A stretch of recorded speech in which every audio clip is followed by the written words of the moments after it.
اللہ تعالیٰ عنہ کو پہلا خلیفہ اور امام اپنا مانتے ہیں، جبکہ اہل سنت کا یہ نظریہ ہرگز نہیں ہے۔ یہ بلا فصل کا کیا معنی ہوا؟ بلا فصل اچھا یہ فیضان صاحب سوری السلام علیکم، سوری آپ کی بات کاٹ رہا ہوں۔ ایک منٹ علی حسک صاحب، ایک منٹ دیں۔ یہ بلا فصل کا کیا معنی ہے، یہ میں پوچھ رہا تھا۔ جی بلا فصل وہ کہتے ہیں جناب،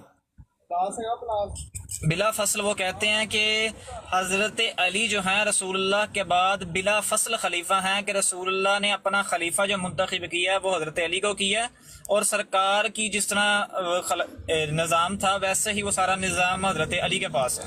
یہ ان کا خلیفہ بلا فصل کے معنی ہے۔ جی ٹھیک ہو گیا۔ اچھا میں یہ بات کر رہا تھا فیضان صاحب، یہ نیچے بھائی نے امام زمان علیہ السلام کی والدہ کو گالیاں نکالا، پہلے اس نے نکالی، کوئی میوٹ نہیں کیا، کوئی بات نہیں کی، میں نے تھوڑی سی بات کی، بھائی نے مجھے میوٹ کر دیا۔ یہ منافقت کا لیول اعلیٰ لیول ہے، اعلیٰ لیول۔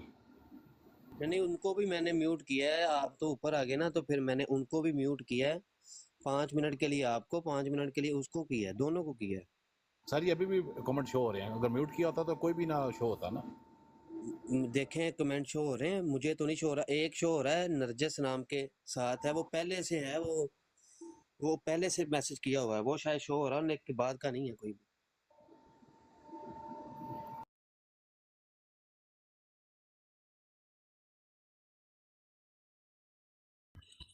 جی ٹھیک ہو گیا۔ اچھا تو ہماری گفتگو آگے جس طرح چل رہی تھی شان صحابہ کے بارے میں ہی۔ اگر اہل سنت ابو بکر کو بلا فصل مانتے ہیں ٹھیک ہے، وہ ان کے جی نظریے آپ کچھ کہنا چاہ رہے ہیں علی حق صاحب؟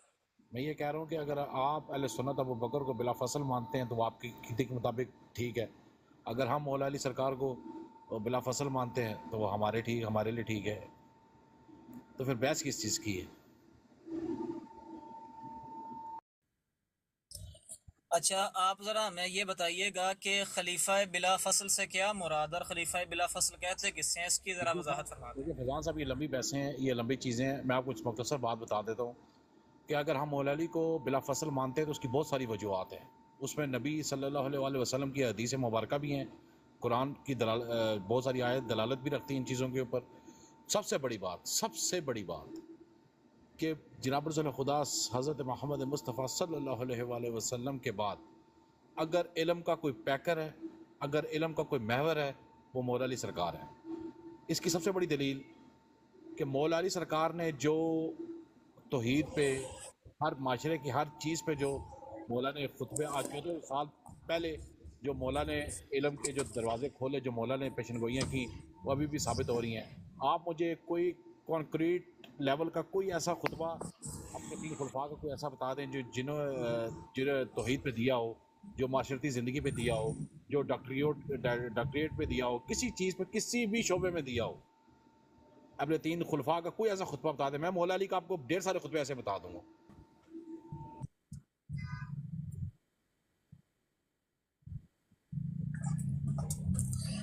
اچھا علی حق صاحب، اب جس طرح میں نے آپ کی بات بڑے تحمل مزاجی سے سنی ہے، ویسے ہی اب آپ نے میری بات بھی بڑے تحمل مزاجی سے سننی ہے۔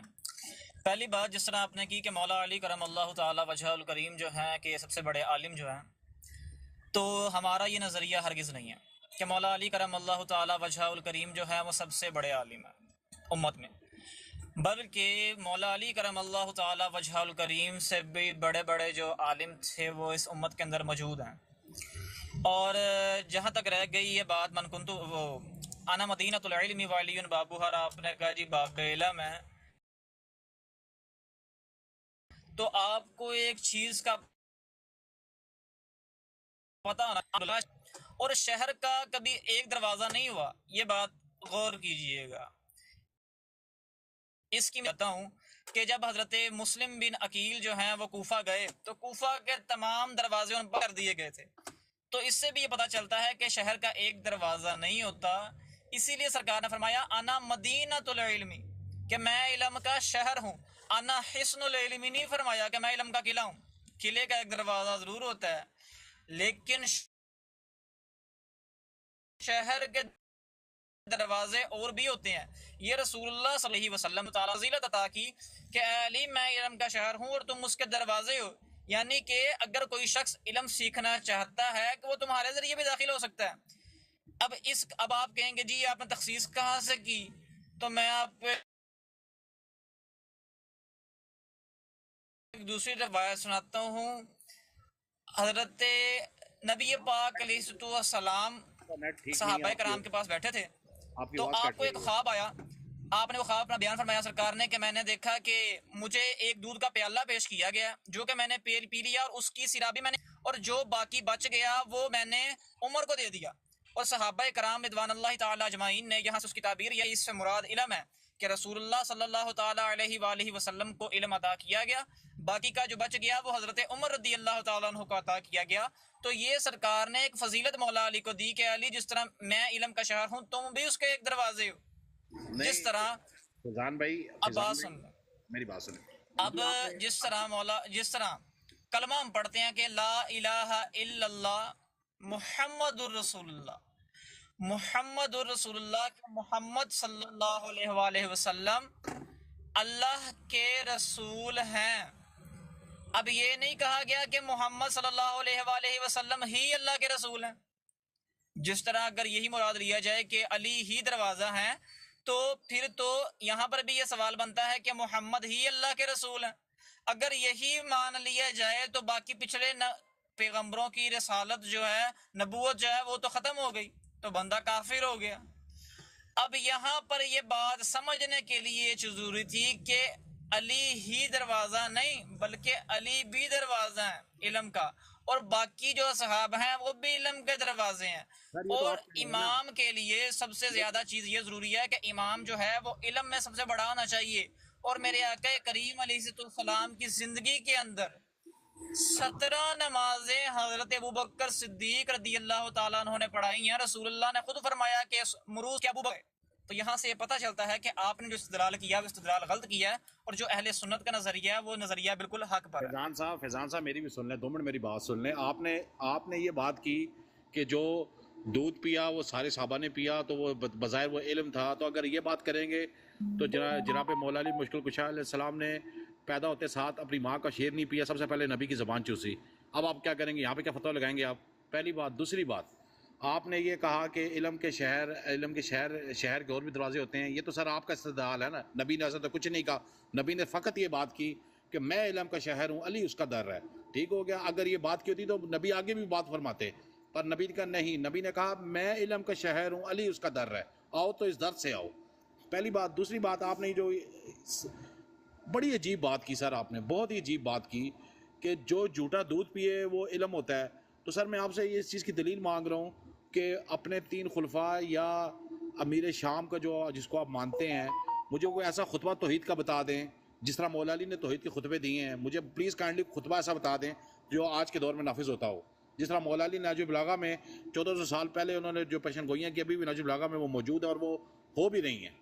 ٹھیک ہو گیا. مولا کی ایسی توحید بیان کی ہے مولا علی نے.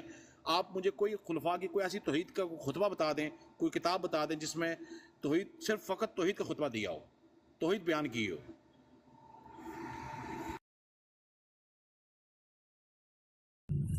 اچھا جی علی حق صاحب، سب سے پہلے یہ چیز ایک بڑا علمی نقطہ ہے کہ بغیر دلیل کے دعویٰ جو ہے وہ معدوم ہوتا ہے. بغیر دلیل کے دعویٰ نہیں مانا جاتا. آپ نے اگر کہا ہے جو نہج البلاغہ، آپ پوری نہج البلاغہ میں کسی ایک خطبے کی بھی، پوری نہج البلاغہ اٹھائیں، کسی ایک خطبے کی بھی سند ثابت کر دیں، میں مان لیتا ہوں کہ مولا علی کے خطبات ہیں وہ. بلکہ میں تو اسے من گھڑت کتاب مانتا ہوں. کچھ باتیں جو ہیں اس کے اندر وہ ٹھیک ہیں، کچھ باتیں، لیکن اکثریت باتیں جو ہیں وہ سید رضی کی اپنی لکھی ہوئی ہیں، اور اسے مولا مرتضیٰ کرم اللہ تعالی وجہہ الکریم کی طرف منسوب کیا گیا.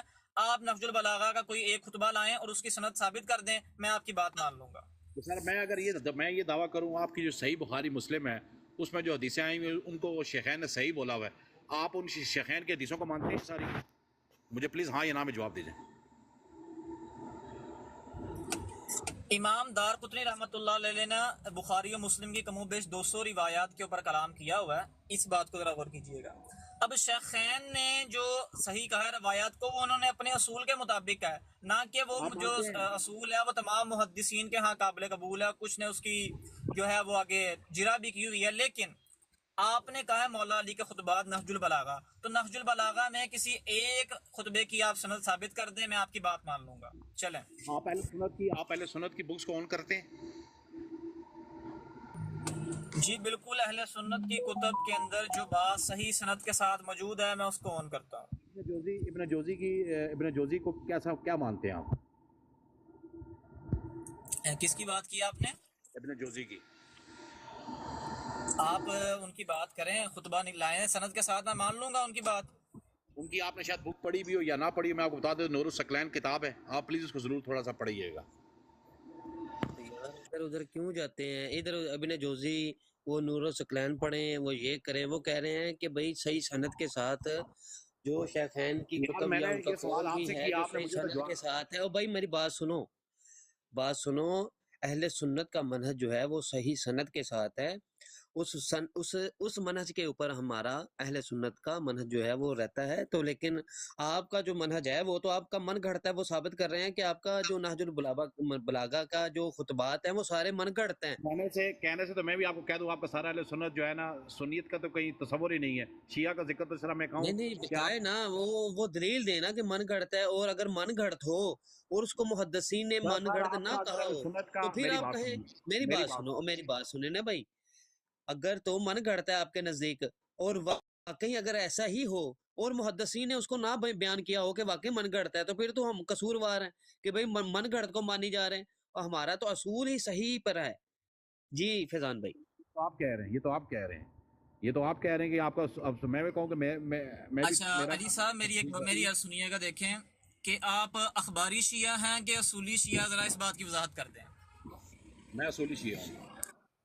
اچھا اصولی شیعہ ہیں، بڑی اچھی بات ہوگی۔ تو آپ کو اگر اصولی شیعہ ہیں تو آپ کو اس بات کا پتہ ہوگا کہ جب بھی کوئی روایت آتی ہے تو اسے اصول محدثین کے مطابق پرکھا جاتا ہے کہ آیا اس کے اندر تمام راوی ثقہ ہیں، عادل ہیں، کوئی ضعیف راوی تو نہیں ہے، کوئی منکر حدیث تو نہیں ہے، کوئی شاذ تو نہیں ہے، کوئی مرسل تو نہیں ہے، یعنی کہ جو بھی احادیث کی پھر آگے اقسام آتی ہیں وہ ساری چیزیں دیکھی جاتی ہیں۔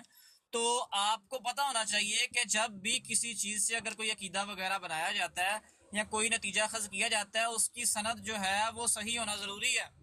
تو آپ سے میں نے صرف صحیح سند کا مطالبہ کیا ہے کہ آپ نہج البلاغہ کے کسی ایک خطبے کی بھی صحیح سند ثابت کر دیں بس۔ الحمدللہ جی، ہماری نہج البلاغہ کا جو خطبہ ہے وہ بالکل صحیح سند کے ساتھ ہے۔ اس میں یہ بات ضرور ہے کہ جو مولانا رضی انہوں نے ایک کہہ لیں کہ ایک کچھ چنے ہوئے خطبوں کو اس کتاب میں اکٹھا کیا ہے، وہ ابھی بہت سارے خطبوں کو انہوں نے نہیں لکھا جو باقی کتب میں موجود ہیں۔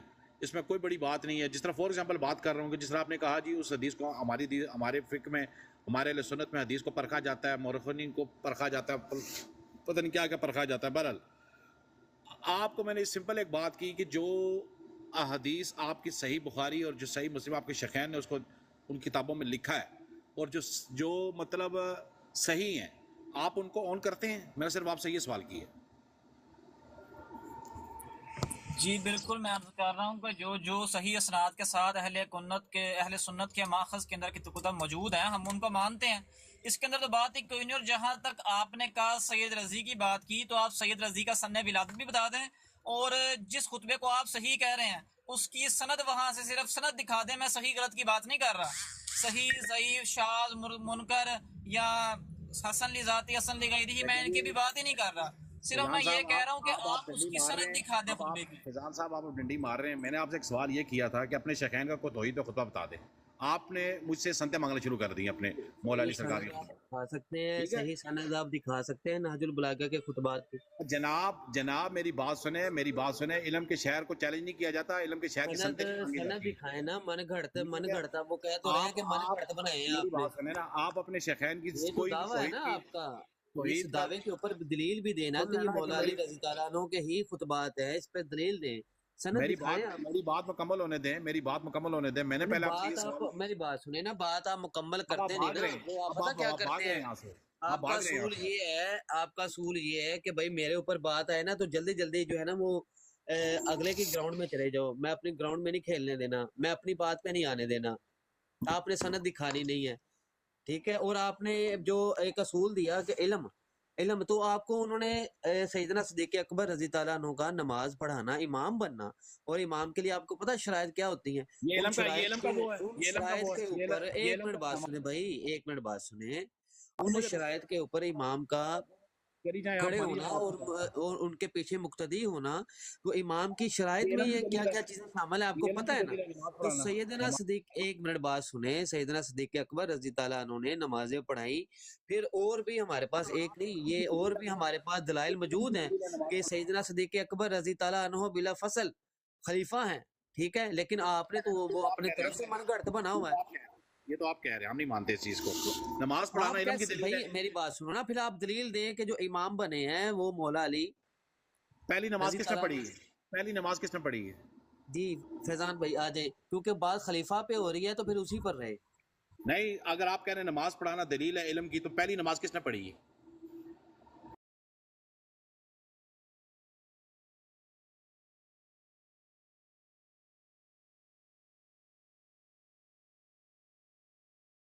کہ آپ نے چونکہ یہ دعویٰ کیا کہ آپ اپنے خلفاء کا کوئی توحید کے اوپر خطبہ دکھا دیں، تو میں نے آپ سے عرض کی کہ آپ مولا مرتضیٰ کرم اللہ تعالی وجہ الکریم کا کوئی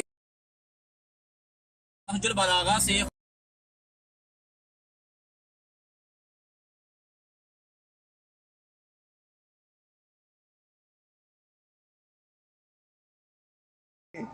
میرا سوال تو اب کھا گئے ہیں۔ اچھا مجھے یہ بتائیں کہ مدعی آپ تھے کہ میں تھا؟ سر میں نے آپ سے سوال پہلے یہ کی، پہلے میرا سوال دیکھیں۔ ہاں ہاں ہاں ہاں آ جاؤ۔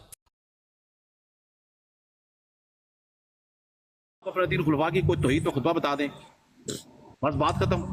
اس میں کیا، اس میں مولا علی کی خطبے تو بعد میں آئیں گے نا، پہلے تو آپ دوسرے خلفاء کے آئیں گی، بات کریں گے۔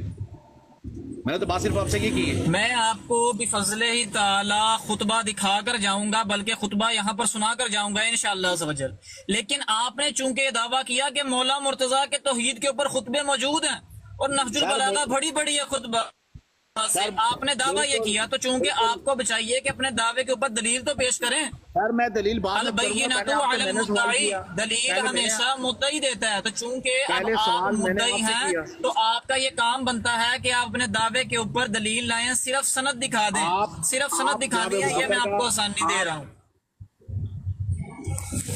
نہیں بھائی، میرا منہ میری مرضی، میں جو مرضی کہوں، میرا منہ میری مرضی، یہ تو وہ ہے کہ میں جو مرضی کہوں، ہاں میں کہہ کے آگے چلا جاؤں گا، ہاں آپ ثابت کریں جی، میں نے کہہ دیا نا، جو اس کی بھی دلیل آپ دیں گے اور جو آپ کہتے ہیں اس کی بھی دلیل آپ ہی دیں گے، بس یہ ہے جی، یہ ہے جی۔ نیچے گالیاں سن لیں ان سے، کمنٹس میں ان کی جتنی مرضی گالیاں سن لیں، اور جب اوپر آ کے ان سے پوچھے دلیل تو دیں ذرا، تو پھر وہ مرزا قادیانی نہیں جیسے کہتا کہ گھس جاتے ہیں وہیں جہاں سے نکلے ہوتے ہیں۔ گالیاں آپ کے لوگ بہت دیتے ہیں سر، چھوڑ دیں اس بات کو، گالیاں آپ کے لوگ بہت دیتے ہیں، وہی اس ان بات کو کو بھی چھوڑ میں نے کہا گالی نہ دیں، گالیاں تو آپ بھی دے رہے تھے، آپ تو اوپر آ گئے، اوپر آ کے دلیل تو آپ نے دی کوئی نہیں، گالیاں بڑی دیتے ہیں آپ۔ بات تو کر رہا ہوں نا، بگوڑا تو نہیں ہوں، بات کر رہا ہوں۔ یہ بات تو ادھر کوئی بھی آ کے مرزا جیلمی کا، قادیانی کا بھی، وہ کوئی بھی آ کے کر دے گا، بات کرنا ہمت نہیں ہے، دلیل دینا ہمت ہے، آپ نے جو بات منہ سے نکالی اس کی دلیل دیں۔ میری بات سنیں، مرزا جیلمی کا میرے سے کوئی تعلق نہیں، آپ کے پاس اگر تھوڑا سا میں بھی کوئی مثال دی ہے یار، مثال دی ہے کہ بات کرنا کوئی ایسی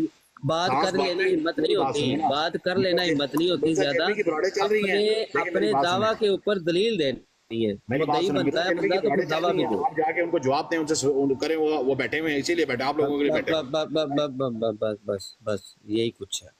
ٹھیک ہے۔ فیضان بھائی آپ ایسا کریں، ان کو نیچے اتار دیں، آپ اپنی جو بات جاری رکھیں، اپنا جو دے رہے تھے خطبہ نہیں آپ نے سنانا کوئی لیکچر وہ جاری رکھیں اپنا۔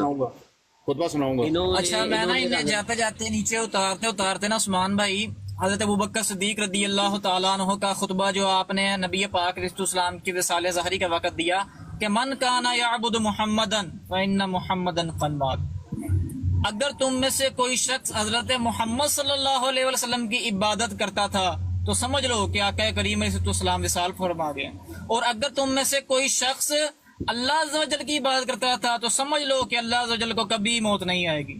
یہ توحید ہی ہے، اس سے بڑھ کر توحید اور کیا ہوتی ہے؟ میں نے تو توحید دکھا دی، لیکن افسوس کی بات ہے کہ آپ توحید نہیں دکھا سکے، لہٰذا آپ نیچے بیٹھ کر اب سنیے جو ہم شان صاحب بیان کریں گے انشاءاللہ۔ یہ 2 لائنوں کا خطبہ تھا سر، 2 لائنوں کا خطبہ ہے یہ۔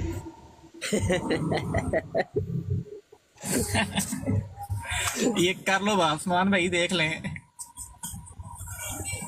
نہیں خطبہ توحید بیان ہو تو ذرا 4 لائنوں میں ہو، 2 لائنوں میں نہیں ہو سکتی۔ میں نے نا صرف وہ مین جو الفاظ تھے نا وہ الفاظ سنائے ہیں انہیں۔ اب دیکھیں مدعی بھی یہی ہیں اور دلیل کا جو ہے وہ طلب بھی ہم سے کر رہے ہیں، عجیب و غریب ان لوگوں کی بات ہے۔ ویسے چلے ہم اپنی دوبارہ وہی بات کرتے ہیں جو پہلے عرض کر رہے تھے۔ اور سب سے پہلے تو انہوں نے میرا موضوع تقریباً نہ چینج کر دیا ہے، میں شان صحابہ بیان کر رہا تھا لیکن یہ لے مجھے حضرت امیر معاویہ کی طرف آئے ہیں۔ اور حضرت امیر معاویہ رضی اللہ تعالیٰ عنہ یقین ماننے وہ شخصیت ہے کہ جن سے مجھے دلی طور پر عشق ہے بفضل اللہ تعالیٰ۔ ہر شخص کو کسی نہ کسی صحابی سے محبت ہوتی ہے، ہمیں تمام صحابہ سے محبت ہے، لیکن خصوصی طور پر عشق مجھے حضرت امیر معاویہ رضی اللہ تعالیٰ عنہ کے ساتھ ہے۔ اچھا تو اب بات آگے چلاتے ہیں۔ حضرت امیر معاویہ رضی اللہ تعالیٰ عنہ یہ وہ شخصیت ہیں کہ جن کے بارے میں میرے آقا کریم علیہ السلام نے فرمایا ہے اللہم اجعلہ ہادیا و مہدیا، کہ اللہ معاویہ کو ہادی بھی بنا اور مہدی بھی بنا، ہدایت یافتہ بھی بنا اور ہدایت دینے والا بھی بنا۔ اور اس بات کو جو ہے تاریخ ابن عساکر جلد نمبر 59 59 جو جلد ہے اس کے اندر ابن عساکر نے جب اسحاق بن راہویہ کا قول ذکر کیا نا کہ حضرت اسحاق بن راہویہ کہتے ہیں کہ حضرت معاویہ کی شان میں کوئی حدیث نہیں صحیح، تو امام ابن عساکر کہتے ہیں بلکہ واضح بلکہ صحیح بات یہ ہے کہ حضرت معاویہ کی شان میں احادیث موجود ہیں اور درجہ حسن تک کی موجود ہیں، اور بخاری کے اندر درجہ صحیح کی روایت موجود ہے۔ کون سی؟ اول جیش من امتی یغزون البحر فقد اوجو، کہ میری امت میں جو پہلا بحری جہاد کرے گا لشکر، اللہ تعالیٰ نے اس پر جنت واجب کر دی ہے، اور پہلا بحری جہاد جس نے کیا اس شخصیت کا نام حضرت امیر معاویہ رضی اللہ تعالیٰ عنہ ہے، جو سن 35 ہجری کے اندر پہلا بحری جہاد کر رہے ہیں، اور دوسرا بحری جہاد جو ہو رہا ہے وہ حضرت امیر معاویہ کے دور کے اندر ہو رہا ہے، حضرت امیر معاویہ کے دور کے اندر ہو رہا ہے، اور وہ سن 51 ہجری کے اندر دوسرا بحری جہاد ہوا۔ تو یہ جو جنتی لشکر کی بشارت تھی تو حضرت امیر معاویہ رضی اللہ تعالیٰ عنہ پر صادق آ گئی۔ اب حضرت قتادہ جو ہیں وہ فرماتے ہیں، امام قتادہ جو ہیں تابعی بھی ہیں، وہ فرماتے ہیں کہ اگر تم حضرت معاویہ کو دیکھ لیتے تو تم لوگ یہ کہتے کہ معاویہ جو ہیں یہ تو مہدی ہیں۔ اور حضرت امام عامر اس کی جو صحیح سند ہے وہ حضرت ابن عساکر نے، امام ابن عساکر نے تاریخ مدینہ و دمشق کے اندر ذکر کی ہے۔ اور جہاں تک رہ گئی حضرت حجر بن عدی کی بات، تو حضرت حجر بن عدی کا جو معاملہ ہے، ابھی تو یہ لوگ کہتے ہیں کہ حضرت معاویہ جو ہیں انہوں نے وہ قاتلین عثمان کو جو ہے وہ کچھ بھی نہیں کیا، حضرت علی سے صرف جنگ کیا، تو حجر بن عدی بتائیں پھر کس چکر میں شہید ہوئے تھے؟ حضرت حجر بن عدی جو تھے اس وقت یہ جب خطبہ ہو رہا تھا حکومت کا، اس کے درمیان کھڑے ہو گئے، اور قرآن کہتا ہے الفتنۃ اشد من القتل، کہ فتنہ جو ہے یہ قتل سے زیادہ شدید ہے۔ تو اس وقت جو فتنہ پروری پیدا ہو رہی تھی حضرت حجر بن عدی سے، وہ حضرت امیر معاویہ اکیلے شامل نہیں تھے، آپ کی باقاعدہ مجلس شورا تھی۔ اٹھائیں تاریخ ابن عساکر، اس کے اندر یہ بات صحیح سند کے ساتھ موجود ہے کہ حضرت امیر معاویہ کی جو شورا تھی جس کے اندر حضرت ابو مسلم خلانی جیسے شخصیت، اور بھی حضرت عمر بن عاص جیسی شخصیت، اور بھی جو تابعین تھے اور صحابہ تھے موجود تھے، ان سے یہ مشورہ حضرت معاویہ نے کیا کہ بتاؤ جی کیا کیا جائے، تو ان سب نے یہی مشورہ دیا کہ انہیں جو ہے وہ پھانسی دے دی جائے یا انہیں کوڑے مروائے جائیں۔ اب وہ آگے الفاظ مجھے یاد نہیں، تو حضرت امیر معاویہ نے ان سے جو ہے وہ سب مشورہ کر کر یہ معاملات کیا۔ حضرت معاویہ اکیلے شامل نہیں، اگر تو حضرت معاویہ کو اکیلے شامل کرو گے تو پھر جو باقی کی شخصیات ہیں وہ بھی جائیں گی، کیونکہ حضرت ابو مسلم خلانی اب کون ہے؟ اب حضرت ابو مسلم خلانی وہ شخصیت ہیں کہ جنہیں اسود انسی کے پاس غالباً عثمان بھائی بھیجا گیا تھا نا، کہ جب آپ کو اس نے آگ میں ڈالا تو آپ جو ہے وہ صحیح سلامت واپس باہر آ گئے تھے۔ ابو مسلم خلانی جی حضرت اسود انسی۔ پھر حضرت ابو مسلم خلانی، اب یہ جب حضرت معاویہ اور حضرت علی کے لشکر آمنے سامنے ہوئے تو حضرت ابو مسلم خلانی حضرت معاویہ کے پاس گئے اور کہا کیا تم خود کو علی سے زیادہ خلافت حقدار سمجھتے ہو؟ آپ نے فرمایا ہرگز نہیں۔ فرمایا کیا خود کو علی کے برابر سمجھتے ہو؟ فرمایا یہ بھی نہیں۔ فرمایا لڑتے کیوں ہو؟ تو حضرت معاویہ کہنے لگے کہ ہمارا اصل میں جو مقصد تھا وہ ہے، ہمارا اصل جو مطالبہ ہے وہ ہے خون عثمان کا، کہ میرے چچا کا بیٹا شہید ہوا ہے اور ظلماً شہید کیا گیا ہے، اور اس کے اوپر محدثین کرام کا اجماع ہے کہ حضرت عثمان غنی کی شہادت مظلومانہ شہادت ہے تاریخ اسلام کی، کہ 40 دن پانی آپ پر بند رکھا گیا، اور جس کنویں کو آپ نے خرید کر دیا تھا اس کنویں کا پانی نہیں آپ کو پینے کیا گیا، 40 دن پانی بند رکھا گیا۔ تو حضرت ابو مسلم خلانی کہہ رہے ہیں معاویہ تمہاری بات ٹھیک ہے۔ پھر آپ تشریف لے گئے حضرت علی کے پاس اور کہا کہ علی تم بتاؤ تم معاویہ سے کیوں لڑتے ہو؟ تو حضرت علی نے اپنی شان کے مطابق کچھ باتیں کی، تو حضرت ابو مسلم خلانی کہنے لگے علی میں تمہاری باتیں سننے نہیں آیا، میں تم سے یہ پوچھ رہا ہوں تم لڑ کیوں رہے ہو؟ تو حضرت علی نے فرمایا کہ دیکھو ابھی میرے پاس حکومت اتنی مضبوط نہیں ہے، انہیں کو میرے ہاتھ مضبوط کر دیں تو پھر ہم بدلہ لے لیں گے۔ تو حضرت ابو مسلم خلانی نے کہا کہ علی تمہارا جو نقطہ نظر ہے وہ میرے نزدیک اتنا پاورفل نہیں ہے، اتنا محکم نہیں ہے جتنا کو معاویہ کا ہے۔ پھر آپ حضرت علی کے لشکر سے نکل کر حضرت امیر معاویہ کے لشکر میں شامل ہو گئے آ کر۔ تو یہ باتیں وہ ہیں، اگرچہ حضرت معاویہ اس وقت مختی تھے اور حضرت علی جو ہیں وہ مصیب تھے، حضرت علی کو 2 نیکی اور حضرت امیر معاویہ کو 1 نیکی ملے گی۔ تو یہ معاملات جو ہیں یہ ہمارے ائمہ کرام جو ہیں محدثین عظام جو ہیں یہ سب وہ طے کر چکے ہیں۔ اب کوئی نیا بندہ آئے اور کہے جی یہ فلاں فلاں کام ہو گیا تو ہم اس کا نظریہ ہرگز نہیں مانیں گے۔ اور جہاں تک رہ گئی حضرت حسن کو زہر دینے والی بات، تو حضرت حسن خود فرماتے ہیں کہ جس بارے میں مجھے شک ہے اگر تو وہ ہوا تو میں اسے معاف کرتا ہوں، لیکن اگر وہ نہ ہوا تو پھر میں کسی بے گناہ کا نام کیسے لے سکتا ہوں؟ تو یہ چیزیں جو ہیں حضرت امام حسن کو نہیں پتا۔ اگر امام حسن کو پتا ہوتی تو امام حسین رضی اللہ تعالیٰ عنہ نے قصاص کیوں نہیں لیا؟ یہ معاملہ حضرت امام حسین پر اٹھتا ہے کہ حضرت امام حسین نے اس کا قصاص کیوں نہیں لیا؟ جب یزید کے مقابل آپ کھڑے ہو سکتے ہیں تو اپنے بھائی کے خون کے مقابل کھڑے نہیں ہو سکتے آ کر؟ اپنے بھائی کے خون کے مطالبے کے لیے کھڑے نہیں ہو سکتے امام حسین آ کر؟ تو لہٰذا جس طرح شان اہل بیت شیعہ بیان کرتے ہیں اس سے اہل بیت کا جو ہے وہ نقص آتا ہے، لیکن جو شان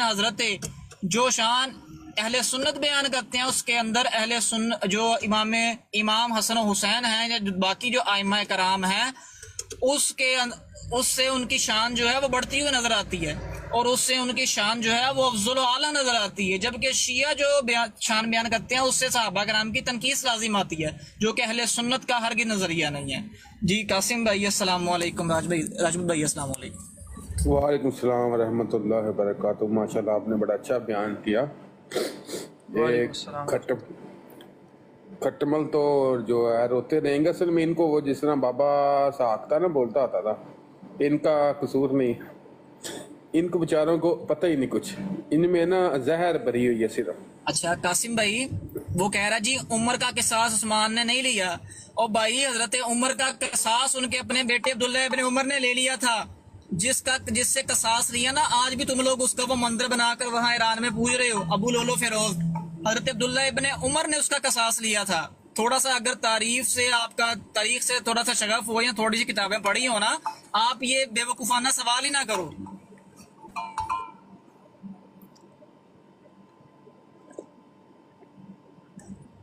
السلام علیکم ورحمۃ اللہ۔ وعلیکم السلام ورحمۃ اللہ۔ وعلیکم۔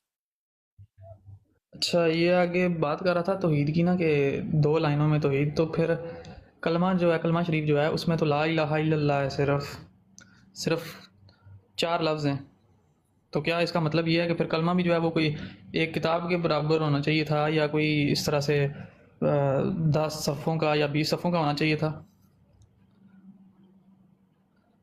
بس ان کی عقل پہ پردے پڑے ہوئے ہیں، کیا کہہ سکتے ہیں؟ بس اصل میں نا سرکار اللہ رب العزت کا نا فتویٰ موجود ہے، اور یہ فتویٰ کسی مولوی کا اگر فتویٰ ہونا تو بندہ رد کر سکتا ہے، لیکن رب تعالیٰ کا فتویٰ موجود ہے، لیغیظ بہم الکفار۔ قرآن کے اندر اللہ پاک فرماتا ہے کہ صحابہ سے جو کفار ہیں ان کے دل جلتے ہیں۔ تو یہ بات پکی ٹھکی بات ہے کہ جو مسلمان ہوگا نا وہ کبھی بھی صحابہ کرام رضوان اللہ تعالی اجمعین سے بغض نہیں رکھے گا اور نہ ان کا گستاخ ہوگا۔ جب بھی صحابہ کی کوئی گستاخی کرو تو سمجھ لیجیے گا وہ شخص کافر ہے اور مسلمان نہیں ہے۔